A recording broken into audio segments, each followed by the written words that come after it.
오늘 예수님께서 병을 고치시는 장면이 세 부분 나옵니다. 첫 번째는요, 나병 환자를 고치셨습니다. 나병 환자는 옛날에 이렇게 무슨 환자였죠? 옛날에 하여간 나병 환자 하여간 옛날에 있었는데 어쨌든 그렇습니다. 나병 환자를 고치셨습니다. 예수님께서 손을 대셔서 고치셨습니다. 고침을 받은 자에게 예수님께서 말씀하시죠. 다른 사람들에게 말을 하지 말고 제사장에게 가서 네가 그 병을 보이고 그 나은 것을 입증해라, 이렇게 말씀을 하셨습니다. 자, 두 번째는 백부장의 하인입니다. 백부장의 하인이 중풍병에 걸려서 이제 누워 있는데 그 백부장이 예수님께 나와서 그 하인을 고쳐달라고 간구했습니다. 그랬을 때 예수님께서 이렇게 말씀하셨죠. 가서 고치리라 라고 말씀하셨을 때 이 백부장이 특이한 말을 합니다. 오실 필요가 없고 말씀만으로 고쳐주십시오. 제가 백부장으로서, 이방인으로서 당신 예수님을 제가 영접할 수 있는 그런 어떤 감당이 안 됩니다. 그냥 말씀만으로 고쳐주십시오 했을 때 예수님께서 놀랍게 여기셨다고 말씀하셨습니다. 그 믿음을 보고 놀랍게 여기셨고 이만한 믿음을 보지 못했다라고 말씀하십니다. 그리고 여러 동서전 사방에 여러 사람들이 그렇게 천국으로 몰려오게 될 텐데 아브라함과 이삭과 야곱과 함께 믿음의 자손과 함께 그렇게 천국으로 몰려오게 될 텐데 그 나라의 본 자손들은 들어오지 못하게 될 것이다, 이렇게 말씀을 하십니다. 그러니까 믿음을 보겠다라는 거예요. 그러니까 어떠한 혈족이나 혈통이나 어떠한 그런 것들을 보는 것이 아니고 예수님께서는 이 백부장의 믿음을 보시고 내가 이만한 믿음을 보겠다라고 말씀하셨습니다. 그래서 믿음을 내가 보고 내가 그러한 자들을 하나님의 나라 천국으로 인도할 것이다, 지금 그렇게 말씀을 하고 있는 것이죠. 세 번째는요, 베드로의 장모를 고치셨습니다. 예수님께서 베드로의 집에 들어가셨을 때 그 장모가 열병으로 누워 있었거든요. 예수님께서 그녀에게 손을 대시고 고쳐주시고 그녀는 즉시로 일어나서 예수님께 수종을 들었다라는 그러한 내용입니다. 그리고 그 밤에 수많은 귀신 들린 자와 병자들이 예수님께 몰려왔는데 예수님께서 그러한 귀신 들린 자와 병자들을 다 고치셨다라는 말씀이고 17절 말씀을 보시면 이렇게 병을 고치시는 것은 마태복음의 특징이죠. 성경을 응하게 하려는 것이다. 어떤 성경이요? 이사야의 말씀이시죠. 이사야의 말씀이죠. 17절 말씀을 함께 읽어보도록 하겠습니다. 17절 말씀 시작.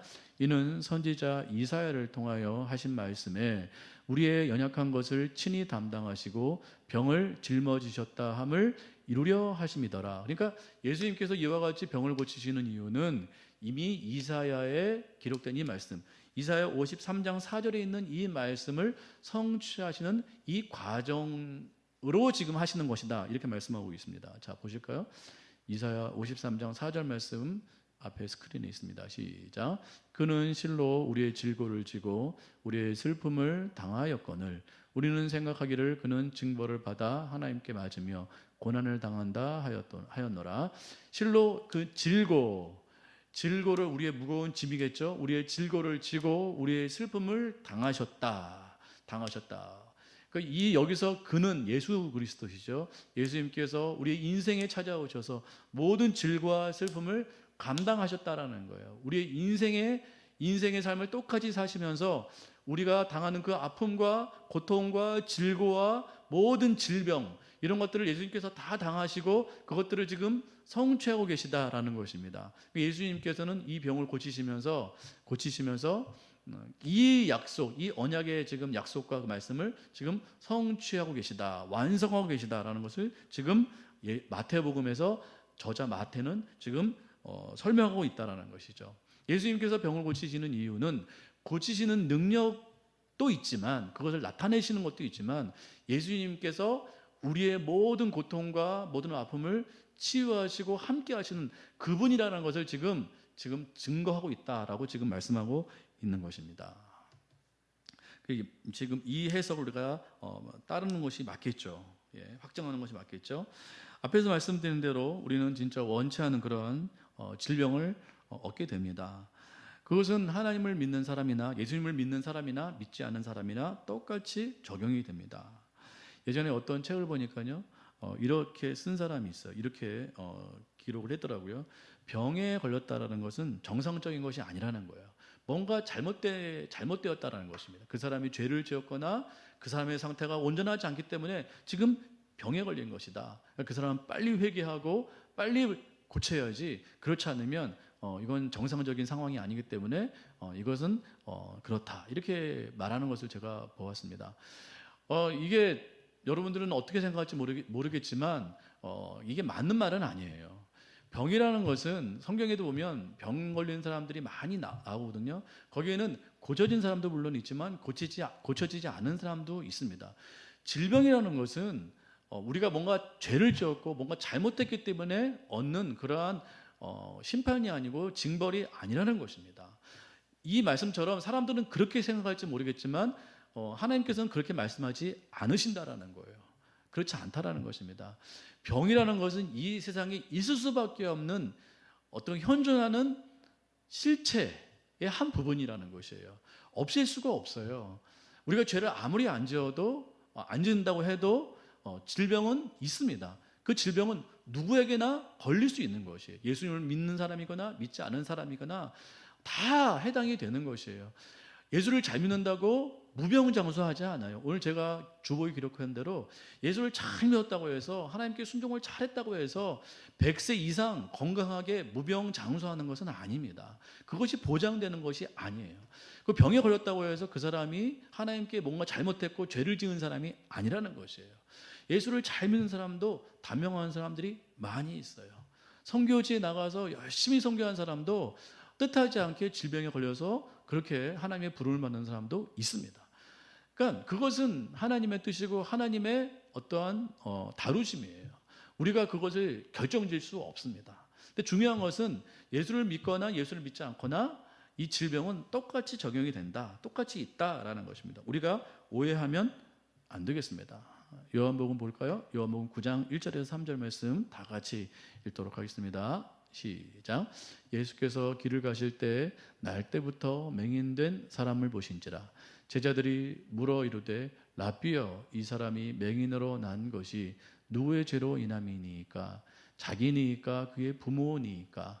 예수께서 대답하시되 이 사람이나 그 부모의 죄로 인한 것이 아니라 그에게서 하나님이 하시는 일을 나타내고자 하심이라. 그렇죠. 사람들은 이 사람이 지금 맹인된 것이 자기 죄입니까? 아니면 그 부모의 죄 때문입니까? 예수님께서 그것이 아니라고 말씀하고 계세요. 하나님이 하시는 그 일을 지금 나타내고 있다. 그러니까 하나님께서 이 맹인을 통해서 하나님께서 하시고자 하는 그 일을 지금 나타내고 있는 중이다. 죄 때문이 아니다라는 거예요. 이 사람이 맹인된 것을 하나님께서 지금 사용하고 계신다. 하나님의 영광을 지금 드러내고 계신다. 지금 그걸 말씀하고 계신 거예요. 그러니까 그걸 하나님께서 조장하신 것은 아니에요. 이 사람에게 맹인이 되게 해서 이 사람을 통해서 하나님의 영광을 드러내야지. 이게 아니라는 것이에요. 이 세상에 있는 질병이 있을 수밖에 없는 상황이에요. 고통이 있을 수밖에 없습니다. 그러한 고통과 질병과 아픔들을 통해서 하나님께서 하시고자 하는 일을 지금 드러내고 있다는 것이에요. 그것은 예수 믿는 사람이거나 예수 믿지 않은 사람이나 똑같이 적용이 된다는 것이죠. 특별히 예수 안 믿는 사람이 이렇게 어떤 질병으로 말미암아 돌아오게 되는 경우가 많이 있습니다. 그것은 하나님께서 조장하신 것은 아니지만 그 모든 질병을 통해서 하나님께서 사용하고 계신 것이에요. 하나님께 돌아올 수 있도록 하나님께서 지금 사용하고 있다는 것입니다. 우리가 분명히 잘 이렇게 이해하고 정리를 하면 좋을 것 같습니다. 그렇다면 왜 우리가 병으로 이렇게 고통을 당해야만 되는가? 그것은 바로 아이러니하게 죄 때문에 그래요. 그러니까 우리 개인의 죄가 아니고 인류의 죄 때문에 이 고통은 떠나지 않게 된다는 것입니다.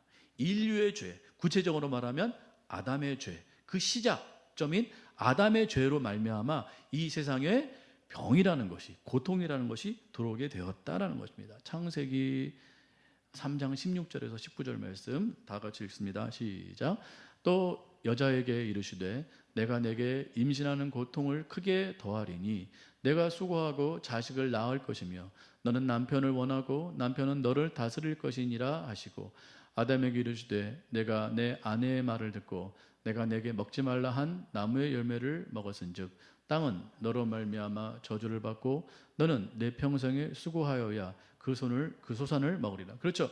아담과 하와가 죄를 짓자마자 죄의 현상, 그 죄의 현상이 어떻게 나타나게 되는가?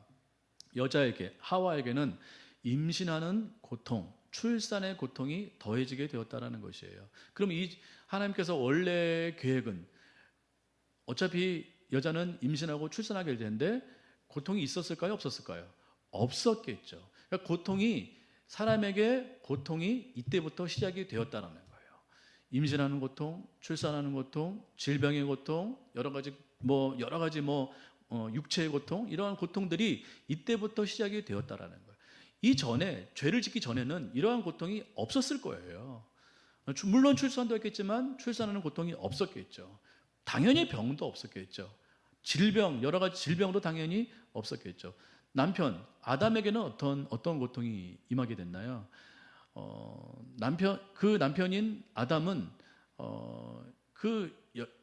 땅이 저주를 받았음으로 말미암아 평생에 수고하여야 그 소산을 먹을 수밖에 없게 되었다라는 것입니다. 그러니까 원래는 이렇게 수고하지 않아도 물론 경작하고 일은 합니다. 근데 그것이 수고는 아니었어요. 고통이 아니었다라는 뜻입니다. 수고라는 말은 고통이 있다는 뜻이거든요. 고통이 포함되어 있는 그 말인데 어쨌든 그러한 수고를 하지 않아도 충분히 그러한 소산을 먹을 수 있었음에도 불구하고 죄로 말미암아 애쓰고 수고하고 땀을 흘리고 해야만 그 소산을 먹을 수밖에 없는 그런 고통과 아픔이 임하게 되었다라는 거예요. 정리하면 뭡니까? 고통이 임하게 되었다라는 거예요. 그게 병의 고통이든 수고의 고통이든 어떤 고통이든 죄로 말미암아 인간에게 고통이 임하게 되는데 그 가장 대표적인 고통이 바로 병에 대한 고통, 질병에 대한 그 고통이 우리 가운데 임하게 되었다라는 것입니다. 이게 시작이라는 거예요. 이게 병의 시작이고 아픔의 시작이다라는 것입니다. 그렇습니다. 물론 세상은 선한 부분도 많이 있어요. 우리가 경작해야 됩니다. 세상이 타락했다고 해서 세상이 이렇게 저주를 받았다고 해서 다 악한 것은 아니에요. 우리에게 경작의 사명이기 때문에 우리가 열심히 경작을 해야 됩니다. 그러나 완전치가 않아요. 아무리 과학이 발달하고 의학이 발달해서 병을 치료하고 또 암을 정복한다 해도 코로나 사태처럼 계속해서 진화하고 있잖아요. 질병도 진화하고 있습니다. 그러니까 이것을 우리가 최선을 다해서 막아야겠지만 어쩔 수 없는 인간의 한계 때문에 이 질병의 고통은 떠나지 않을 거예요. 예수님이 다시 오시는 그날까지 이 질병의 고통과 우리는 싸울 수밖에 없다라는 것이 우리에게 당면한 숙명이요 어떻게 보면 그러한 과제라는 것입니다. 그럼 이러한 일이 왜 벌어지는가? 앞서 말씀드린 대로 인간이 지은 죄 때문에 그렇다는 거예요. 죄가 사라지지 않는 한 인간의 고통은 사라지지가 않을 것입니다. 이건 숙명론이 아니고 어쩔 수 없는 상황이에요. 상황. 우리가 이것을 이겨내야 됩니다. 여러 가지 경작을 해야 돼요. 병도 정복해야 되고 또 과학도 발전시켜야 되고 우리의 문물들을 점점 개발해야 되는 것은 맞습니다. 그래서 점점 잘 살게 만들어야 돼요. 하나님의 뜻과 원칙대로 이 세상을 돌려놔야 되는 것은 맞습니다. 그러나 인간으로서 죄가 있는 인간으로서 한계가 있어요. 그 한계를 우리가 알아야 된다. 그 대표적인 한계가 바로 질병에 대한 고통이다. 이건 예수를 잘 믿어도 떠날 수 없다. 벗어날 수 없다. 우리가 이것을 받아들여야 된다라는 것입니다. 이것을 우리가 분명히 잘 알아야 된다라는 것이겠죠. 오늘 우리가 예수님의 고치심의 사역을 보고 있습니다. 그래서 이걸 보고서 예수님을 믿으면 다 고칠 수 있다. 이것은 이 상황, 우리의 운명을 모르고 하는 소리예요. 예수를 잘 믿고 능력이 있으면 다 병 고침 받는가? 그렇지 않다라는 것입니다. 하나님께서는 더 깊은 뜻이 있다라는 거예요. 오늘 마태가 분명히 말하고 있습니다. 17절을 통해서 예수님께서 이와 같이 병을 마주하심은 고치심은 우리의 모든 질고와 모든 아픔을 예수님께서 친히 담당하시고 짊어지셨다라는 사실을 지금 너희에게 알려주시려는 것이다라는 것이에요. 그러니까 모든 질병이 다 고침받는다 그런 뜻이 아니라는 것입니다. 우리에게 있을 수밖에 없는 모든 아픔과 질교를 지금 예수님께서 짊어지고 계신다. 우리와 함께 이것을 너희에게 가르치시려는 것이다 라는 것입니다. 아직은 아직은 죄가 해결되지 않았기 때문에 질병이 해결되지 않았다라는 것입니다. 그 한가운데 우리 예수 그리스도가 우리와 함께 계신다라는 것이 오늘의 주제라는 것이에요. 그러니까 이걸 분명히 잘 아셔야 됩니다. 자, 요한복음 11장 말씀을 보실까요? 요한복음 11장 21절에서 23절 다 같이 읽어보겠습니다. 시작. 마르다가 예수께 여짜오되 주께서 여기 계셨더라면 내 오라비가 죽지 아니하였겠나이다. 그러나 나는 이제라도 주께서 무엇이든지 하나님께 구하는 것을 하나님이 주실 줄을 아나이다. 예수께서 이르시되 내 오라비가 다시 살아나. 자, 우리가 이렇게 말할 수 있어요. 예수님, 우리가 보세요.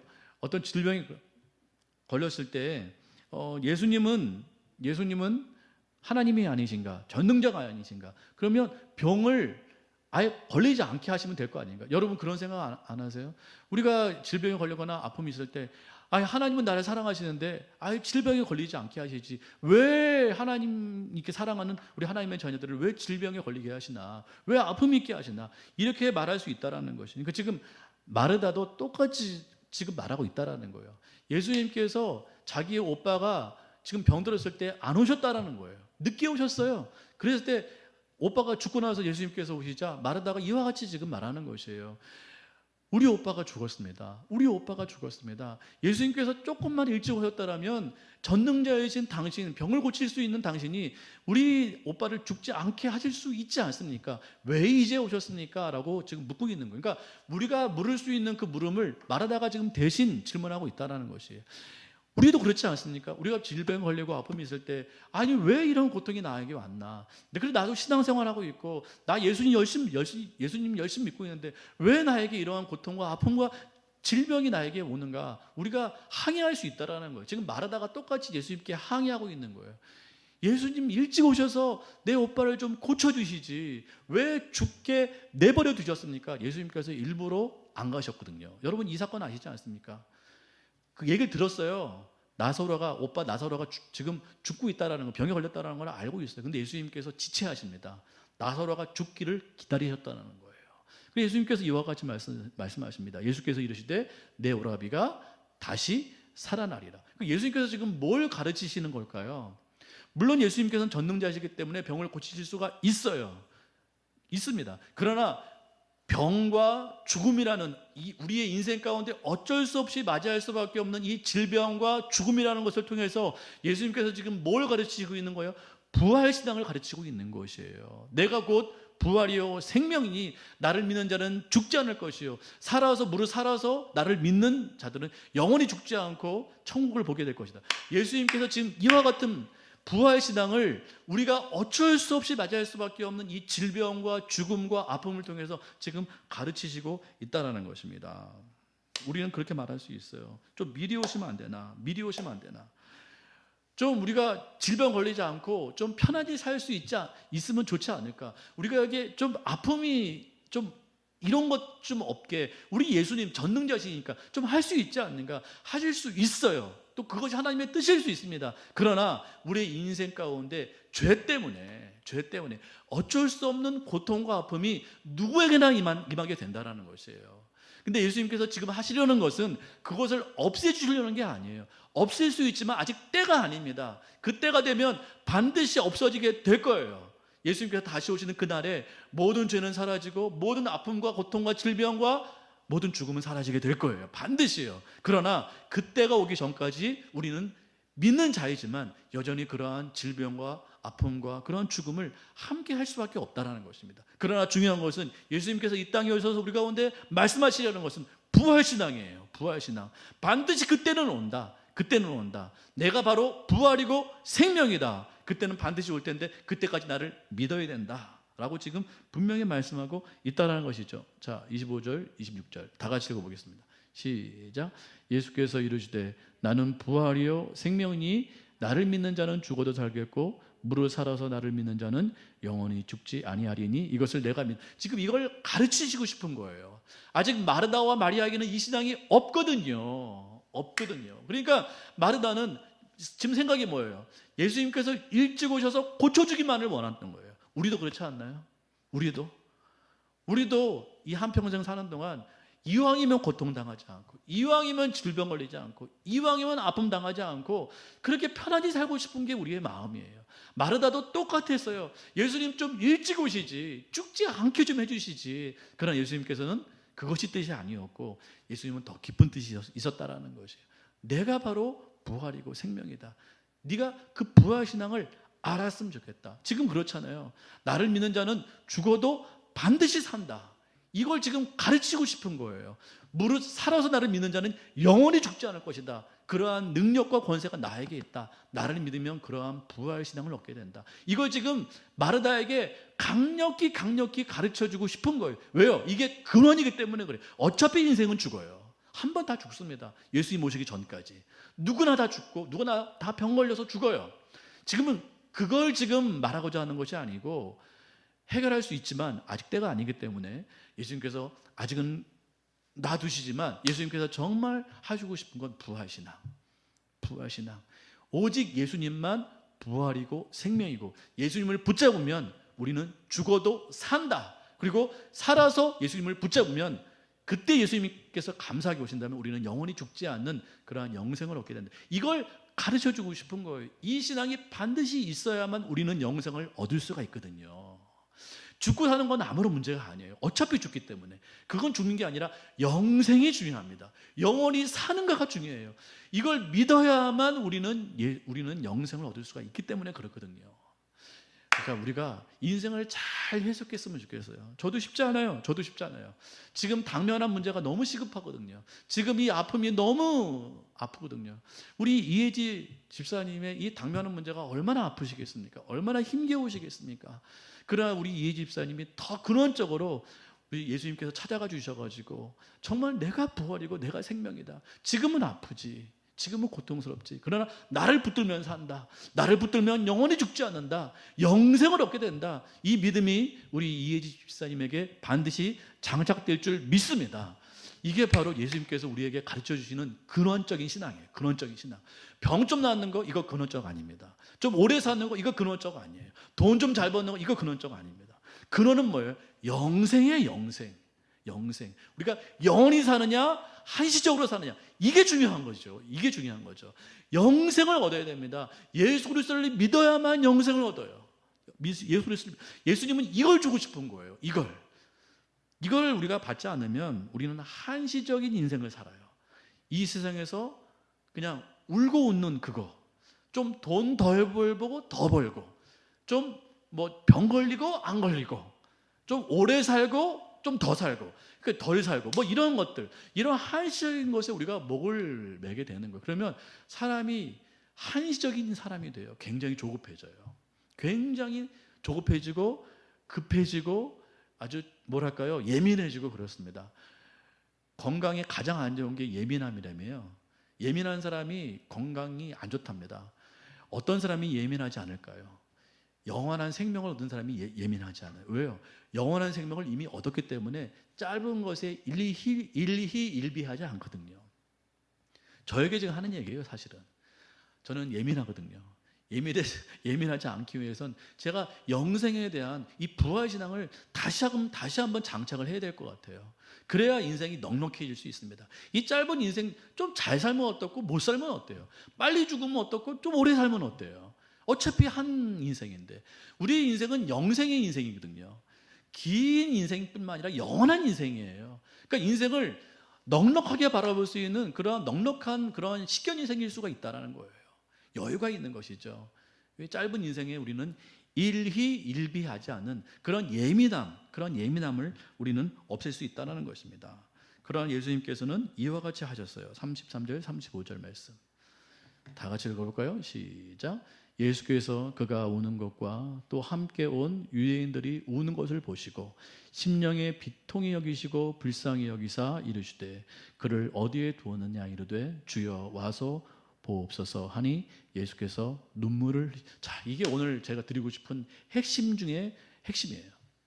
예수님께서는 그러면 내가 너를 아프게 한 것은, 그렇게 놔둔 것은 내가 영생을 얻기 위한, 영생을 너에게 가르쳐주기 위함이다. 이것도 맞죠. 이것도 너무너무 중요한 부분입니다. 한 걸음 더 나아가서 그럼 예수님은 뭐 하시는가? 예수님은 뭐 하실까요? 뒷짐지실까요? 아니라는 거예요. 예수님께서 그 사람들이 우는 것을 보시고 마리아를 비롯해서 함께 온 그 유대인들이 우는 것을 보시고 심령이 비통히 여기시고 그들을 불쌍히 여기셨다는 거예요. 이게 지금 예수님께서 우리에게 하고 있는 그 마음이라는 거예요. 이걸 여러분들이 아셔야 여러분들이 위로와 힘을 얻습니다. 우리에게 예수님께서 영생만 가르치시고 예수님은 뒷짐지시고 네가 한번 고통을 이겨봐, 네가 한번 그것을 한번 견뎌봐, 이렇게 하시는 분이 아니고 예수님께서는 그 한가운데 오셔서 우는 자들과 함께 우신다라는 거예요. 우는 자들과 함께 우시면서 그들을 비통히 여기시고 불쌍히 여기신다는 거예요. 그를 어디에 두었느냐? 내가 보리라 하고 와서 그 죽은 나사로를 보시고 예수님께서 함께 눈물을 흘리셨다라는 거예요. 함께 눈물을 흘렸다. 이게 예수님께서 그 모든 질고를 담당하시고 그 모든 고통의 짐을 지시는 그러한 예수님의 모습을 지금 말씀하고 계신 것이죠. 예수님은 절대로 우리를 홀로 두지 않습니다. 예수님께서는 모든 고통을 함께 지고 계세요. 함께 지는 것이 아니라 우리 대신 모든 짐을 지고 계세요. 우리 가운데 오셔가지고 우리의 그 고통의 한가운데 오셔가지고 즐거워 한가운데 오셔가지고 우리를 비통히 여기시고 우리를 불쌍히 여기시고 더 나아가 어디에 두었느냐, 어디에 두었느냐, 그 죽은 자를 바라보시면서 예수님께서 함께 우리와 우시는 그러한 분이시라는 것, 이것을 우리가 아셔야 돼요. 이것을 너무너무 아셔야 됩니다. 너무너무 아셔야 돼요. 예수님께서는 우리와 함께 눈물을 흘리셨다는 거예요. 세상은 죄로 말미암아 모든 그 질고와 아픔과 그 질병과 고통이 이렇게 해결되지 않습니다. 그럼 이렇게 말할 수 있어요. 이렇게 묻는 것이 정상입니다. 그러면 우리의 죄가 해결됐다고 하지 않았습니까? 목사님, 우리는 의인이래요. 제가 지난주에 설교했죠. 우리는 죄가 있으나 뭐라고요? 우리의 죄가 완전히 해결된 의인이다. 그러면 죄가 완전히 해결됐으면 우리는 병에 안 걸려야 정상 아닙니까? 이렇게 묻고 싶은 마음이 안 생기세요? 우리는 의인이라며요. 여러분들은 의인입니까? 죄인입니까? 죄가 있지만 의인이라는 거예요. 죄가 많으나 의인이라는 거예요. 그러니까 죄가 있으나 죄가 없는 완전히 없는 그런 의인이에요. 그럼 의인이면 죄가 병이 없어야 되잖아요. 아니, 병은 죄 때문에 왔기 때문에요. 그러면 죄가 없으면 병이 없어야죠.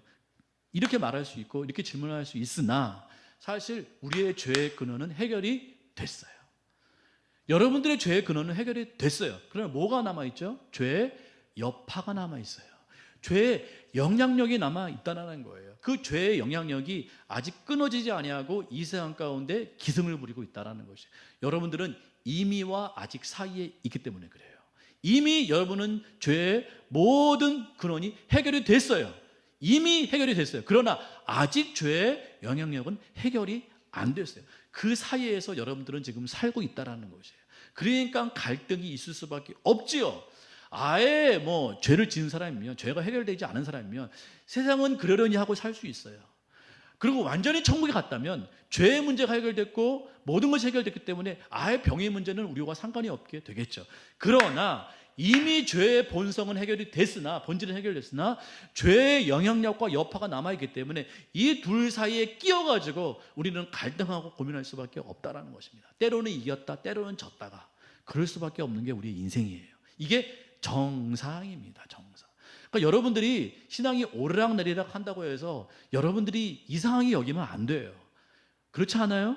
우리 박실사님, 우리 김권사님, 신앙이 어느 때는 막 승리하는 것 같아요. 근데 어느 날은 완전히 땅에 꺼지잖아요. 몸이 좀 건강하고 일이 잘 풀리면 할렐루야 하지만 내 몸이 힘들고 질병에 걸리면 갑자기 땅으로 꺼진단 말이에요. 바닥을 친단 말이에요. 도대체 왜 이럴까? 우리는 이미와 아직 사이에 있기 때문에 그래요. 날마다 승리하면 그건 천국이고 날마다 실패하면 그건 지옥이지만 우리는 지옥과 같은 이 세상 가운데 살고 있지만, 질병으로 고통받는 이 세상 가운데 살고 있지만 우리는 이미 승리한 사람이기 때문에 이 신앙의 이 흐름 가운데 우리는 왔다 갔다 할 수밖에 없는 연약한 몸을 갖고 있다라는 이 말입니다. 우리가 완전한 몸을 입어서 이 세상의 모든 고통의 문제를 완전히 정복하면 좋겠지만 그렇지 않아요. 그렇지 않아요. 여전히 불안한 몸을 갖고 있어요. 죄가 해결되지 않기 때문에 그렇습니다. 그날이 오면 완전히 해결이 될 거예요. 자, 보세요. 이 말씀 요한계시록 보십니다. 찬란한 말씀이에요. 요한계시록 21장 1절에서 5절 말씀. 이게 우리가 맞이할 세상입니다. 여러분들이 맞이할 세상이에요.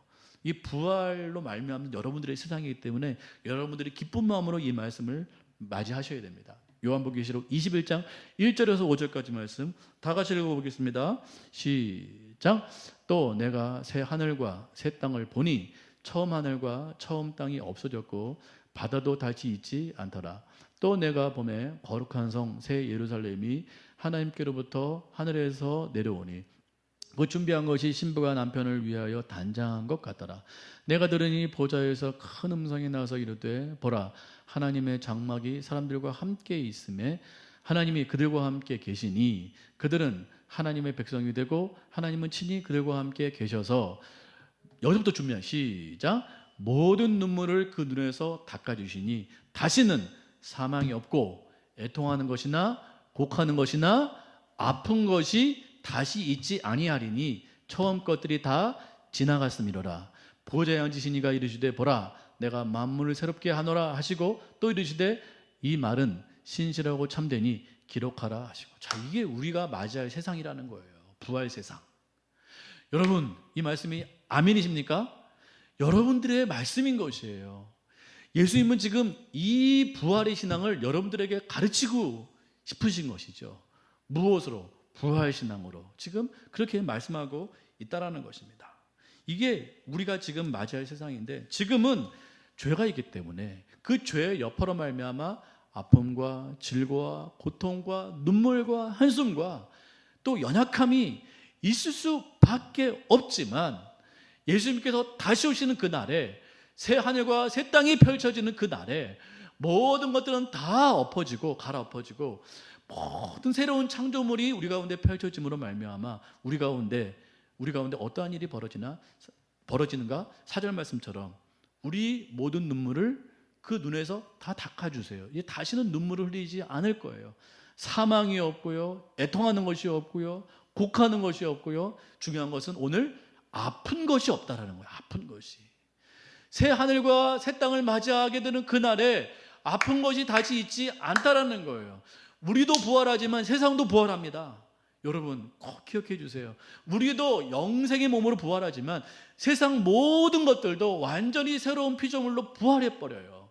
물론 세상은 우리가 개발시켜야 돼요. 세상은 우리가 경작해야 돼요. 열심히 노력해가지고 우리가 점점 발전시켜야 됩니다. 그러나 죄의 어떠한 그 육신을 갖고 있는 우리와 이 세상 가운데 완전히 새롭게 할 수는 없어요. 새로운 청정은 일어날 수가 없습니다. 우리는 이 세상 가운데 최선을 다해야 되지만 완전한 새로운 창조는 우리 하나님밖에 이루실 수가 없어요. 예수님께서 다시 오시는 그날에 새로운 창조는 이루게 될 거예요. 앞에 말씀 보세요. 처음 새 하늘과 새 땅이 오니 처음 하늘과 처음 땅은 사라지게 되었다라는 거예요. 죄를 품은 이 하늘과 이 땅은 다 사라지게 되고 새 하늘, 죄가 없는 새 하늘과 새 땅이 이 땅에 내려오게 될 때 다시는 곡하는 것이나 아픈 것이 있지 않는 그러한 놀라운 세상이 펼쳐지게 된다는 것이에요. 죄가 해결되었기 때문에 그렇다는 거예요. 죄가 완전히 해결되었기 때문에 죄로 말미암는 여파가 이제는 사라지게 될 것이다. 언제? 새 하늘과 새 땅이 임하는 그 날에 그렇게 됐다는 거예요. 그 전까지는 우리가 처음 하늘과 처음 땅 가운데 살고 있기 때문에 우리는 아직까지 이러한 고통이 있을 수밖에 없다라는 것이겠죠. 그렇습니다. 그러면 우리는 어차피 이러한 세상을 맞이하게 되고 안타깝게 우리나 예수 믿지 않는 사람이나 처음 하늘과 처음 땅 안에 우리가 살고 있음으로 말미암아 여러 가지 아픔과 질병을 당하게 되는데 똑같이 당하게 되는데 차이가 뭐가 있을까요? 차이가 세상 사람과 우리와의 근원적인 차이가 뭐가 있을까요? 가장 중요한 것은 부활 신앙이겠죠. 새 하늘과 새 땅을 우리는 맞이하게 된다. 새 몸을 입고 새 하늘과 새 땅을 맞이하게 된다라는 부활 신앙이 우리에게는 있고 예수를 믿지 않는 사람에게는 없게 되겠죠. 이것이 가장 큰 차이일 수밖에 없다라는 것입니다. 여러분 부활 신앙을 꼭 장착하시길 바라겠습니다. 우리가 이 신앙이 없으면 다시 새롭게 하셔야 돼요. 다시 새롭게 하셔야 됩니다. 앞서 말씀드린 대로 마르다와 마리아에게는 이 신앙이 미흡했어요. 그래서 예수님께서 찾아오셔가지고 그 오빠의 죽음을 통해서 부활 신앙을 그들에게 말씀해 주셨다는 것입니다. 가르쳐 주셨다는 거예요. 오늘 똑같습니다. 우리가 눈이 흐려요. 영적인 눈이 자꾸 흐려져요. 왜요? 세상에 사느라고 세상에서 힘겹게 일희일비하고 사느라 우리의 영생의 눈이 자꾸 흐려져요. 부활 신앙이 흐려져요. 믿긴 믿죠? 부활 안 믿는 분 계세요? 예수 믿는 사람 치고 부활을 안 믿는 사람이 어디 있겠어요? 부활을 다 믿지만 이 또렷한 부활 신앙이 자꾸 흐려져요. 그래서 자꾸만 세상에 함몰돼요. 세상이 전부인 것만 같아요. 세상에서 질병 걸리면 죽을 것만 같아요. 세상에서 살만하면 금방 교만해져요. 그게 우리의 인생이에요. 육신의 몸을 입고 있는 인생. 자꾸 롤러코스터를 타는 것 같아요. 그럴 때 예수님께서 우리 가운데 찾아오셔가지고 우리의 아픔과 고통을 통해서 뭘 가르치시는 거예요? 부활신앙을 가르치고 있다는 거예요. 가장 중요한 것은 17절 말씀 보십시오. 다시 한번 읽겠습니다. 17절 말씀, 오늘 결론의 말씀입니다. 시작. 이는 선지자 이사야를 통하여 하신 말씀에 우리의 연약한 것을 친히 담당하시고 병을 짊어지셨도다 함을 이루려 하심이다. 이게 가장 큰 근원적인 차이라는 것이에요. 그래서 우리가 이 세상에서 질병을 얻었을 때, 질병으로 말미암는 고통을 당했을 때 우리가 첫 번째로 해야 될 것은, 여러분 잘 들어주세요. 우리는 연약한 자라는 것을 기억하셔야 돼요. 여기 보니까 우리의 연약한 것을 친히 담당하셨다고 말씀하고 계십니다. 우리가 질병에 걸렸을 때 첫 번째로 생각해야 될 것은 우리는 죄를 지을 수밖에 없는, 죄 가운데 살 수밖에 없는 연약한 자로구나라는 것을 깨닫는 것이 첫 번째로 중요합니다. 왜요? 우리는 연약한 자라는 것을 깨닫지 못하기 때문에 그래요. 죄인이라는 사실을 자꾸 망각을 해요. 죄 가운데 살 수밖에 없는 죄인이라는 사실을 망각합니다. 그래서 죄를 지을 때마다 자꾸만 낙담하고 자꾸 어려워하는 것이에요. 왜요? 나는 의롭다고 생각하기 때문에 그래요. 나는 죄가 없고, 나는 괜찮은 사람이고, 나는 온전한 사람이고, 나는 나의 삶 가운데, 나의 행위 가운데, 나의 어떠한 그 여태까지 행한 그 일 때문에 나는 괜찮은 사람, 나는 하나님 없어도 살 수 있는 사람, 말은 그렇게 안 해요. 그러나 우리 깊은 생각 가운데, 우리도 알 수 없는 그 심연의 세계 가운데 하나님 없어도 괜찮고 예수님 없어도 나는 괜찮은 사람, 이러한 깊은 교만함이 있다는 거예요. 이게 아주 무서운 질병입니다. 예수님이 없어도 나는 괜찮은 사람이에요. 그게 죄예요. 그게 죄. 근데 우리는 죄를 지을 수밖에 없는 사람이잖아요. 그러게 질병 가운데, 우리가 맞이할 수 없는 질병 가운데 우리가 얼마나 하나님 없이 교만하게 살아가는가를 우리는 깨닫게 되는 것이죠. 그게 우리는 연약한 자라는 것을 깨닫게 된다는 이 뜻이라는 것이에요. 우리가 질병 가운데 있을 때 우리가 얼마나 연약한 자라는 것을 비로소 깨닫게 됩니다. 우리의 교만함이 무너질 수밖에 없는 거예요. 아무리 잘난 사람도, 아무리 교만한 사람도, 아무리 성공한 사람도, 아무리 대단한 사람도 질병 가운데 녹아질 수밖에 없습니다. 그래서 많은 사람들이 질병 걸렸을 때 예수님께 돌아오는 경우가 상당히 많아요. 베지사미도 마찬가지고 다 마찬가지입니다. 그게 은혜가 있다는 증거예요. 그 사람이 하나님께 택함 받았다는 증거입니다. 우리의 마음이 사기 충천해가지고 다 이룰 것처럼, 다 자기가 얻은 것처럼, 다 정복한 처럼 자랑하고 교만했지만 질병 가운데 나는 무력한 존재, 나는 연약한 존재, 나는 아무것도 아닌 존재라는 것을 비로소 깨닫게 된다는 거예요. 그게 예수 믿는 사람의 증거라는 것입니다. 두 번째 깨닫는 것은 그 병을 예수님께서 짊어지신다는 것을 깨닫는 거예요. 이게 은혜거든요. 아까 말씀드린 대로 예수님은 홀로 두지 않습니다. 질병 한번 걸려봐, 한번 두들겨 맞아봐, 정신 차려봐, 이렇게 말씀하시는 분이 아니고 질병 한가운데 오셔가지고 그 모든 병의 짐을 짊어지시면서 함께 우시는 분이 우리 예수님이라는 거예요. 여러분이 질병으로 말미암아 고통스럽고 눈물을 흘릴 때 예수님께서 그 현장에 오셔가지고 함께 눈물을 흘리십니다. 아까 마리아의 그 사건처럼. 어디 있느냐? 그 시신이 어디 있느냐? 너희 병이 어디 있느냐? 너희 질고가 어디고 너희 아픔이 어디 있느냐? 가보자. 오셔가지고 거기서 눈물을 흘리시는 분이 우리 예수님이에요.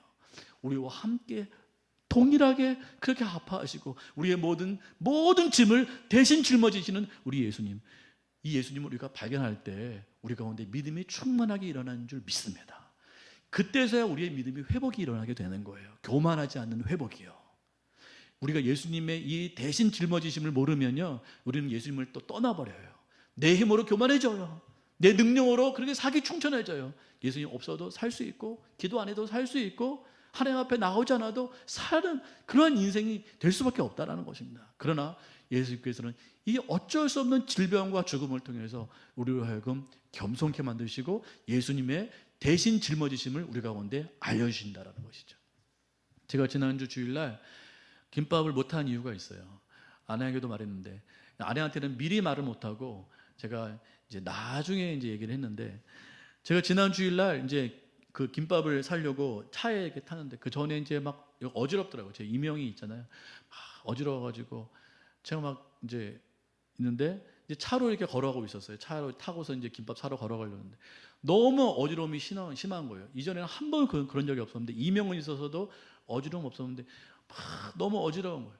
어지러워가지고 막 이게 막 술 먹은 사람처럼 막 뱅뱅뱅뱅 돌고 걸어갈 수가 없고, 이거 운전했다가 사고 나겠더라고요. 근데 갑자기 문제가 뭐냐면 가슴이 갑자기 확 답답해 오면서 너무 진땀을 막 비 오듯이 쏟았어요. 가슴이 답답하고 숨이 안 쉬어지고, 제가 순간적으로 이 사람이 이래서 죽는구나. 그러니까 죽겠더라고요. 근데 여기서 막 오만 생각이 막 떠오르는 거야. 여기서 죽으면 안 되는데 숨이 안 쉬어지고 답답하니까. 그래서 창문을 내렸다 올렸다 막 이러면서 이거 어떻게 되나. 그래서 이제 아내한테 전화했어요. 김 권사님한테 빨리 전화하고 다른 분한테 빨리 전화해라. 전화하고 오늘 예배가 힘들 것 같더라고요. 서 있을 수가 없고. 그러니까 너무 막 힘들어가지고 아내한테 전화했는데 아내가 마침 안 받더라고요. 막 씻고 있는지 전화를 안 받아가지고 한참 10분을 누워 있었어요. 차에 기대가지고 숨을 쉬면서 이게 지금 했더니 어지럼이 살짝 가시면서 이제 이게 이제 회복이 되면서 전화를 하면 이제 받을 건데 전화를 안 하고 교회로 한번 걸어가 봤어요. 걸어갈 수 있으니까 그 앞에보다는 좀 걸어갈 수가 있겠더라고요. 이게 걸어서 어지러운 상태로 교회 와서 이제 앉아 있는데 이제 막 숨을 쉬고 했더니 회복이 되더라고요. 회복이 되고 어지러움이 사라지고 이게 메시꺼운 게 사라지고, 사실 그 전에 이제 차에서 이 밖에다가 좀 구토를 했거든요, 몇 번. 그래서 구토가 멈춰지고 그러면서 이제 회복이 일어나서 설교를 할 수 있겠구나. 그래서 이제 지난주에 그렇게 어떻게 해서 예배를 드렸어요. 근데 그 과정 가운데 이게 중요한 게 아니고, 제가 첫 번째 이렇게 해서 죽겠구나. 그러니까 죽음이라는 것이 나를 비껴가지 않는구나.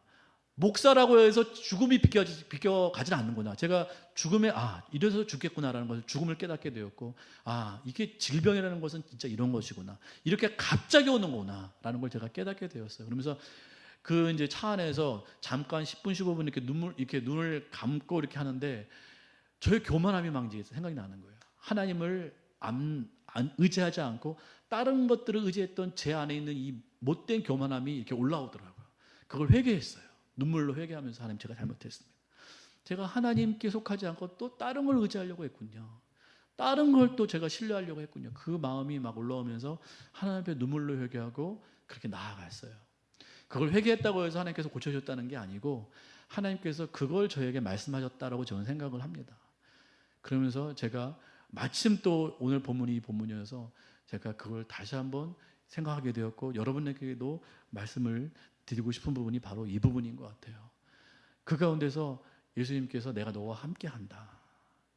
그러니까 어저께도 설교를 준비하면서 그 마리아가 우는 그 현장에 예수님께서 찾아오셔가지고 별 말씀 안 하시고 함께 우셨다는 이 본문을 읽고 제가 많이 울었습니다. 우시는구나. 예수님은 나의 고통 가운데 오셔서 우시는구나. 우시는 게 너무 은혜가 되는 거예요. 우리를 낮추시고 부활신앙을 가르치시고 그 현장에서 우리와 함께 우시는구나. 우리와 함께 우시는 거예요. 어쩔 수 없어요. 우리는 예수님께서 우실 정도면 이 세상의 질병과 아픔과 이 죽음의 고통은 이거는 우리의 운명이거든요. 예수님 오시는 그날까지. 그걸 왜 예수님께서 그걸 왜 치유하고 싶지 않으시겠습니까? 그러나 예수님의 때는 아직은 아니거든요. 그때까지 우리는 아픔을 겪을 수밖에 없거든요. 그러나 예수님께서는 그 현장에 오셔가지고, 아픔의 현장 가운데 오셔가지고 우리와 함께 우십니다. 이게 저에게 큰 위로가 되었어요. 예수님께서 우리를 위해서 그 모든 짐을, 그 병을 대신 짊어지시는 줄 믿습니다. 예수님은 그러한 분이세요. 우리의 모든 짐을 대신 짊어지시는 그 그분이 우리와 함께 계십니다. 우리의 모든 병을 알고 계시지만 그 병을 대신 짊어지시는 분. 이 말씀이 너무 좋아요. 우리의 연약함을 담당하시고 모든 병을 짊어지시는 분이 바로 예수님이십니다. 여러분들의 병을 짊어지세요. 예수님께서 함께 짊어지세요. 대신 짊어지세요. 그러므로 우리 가운데 위로가 있어요. 능력이 있어요. 소망이 있어요. 왜요? 예수님이 우리와 함께 하시기 때문에, 함께 오셔서 우리의 병을 짊어지시기 때문에 우리에게는 소망이 있는 줄 믿습니다. 함께 기도하시겠습니다.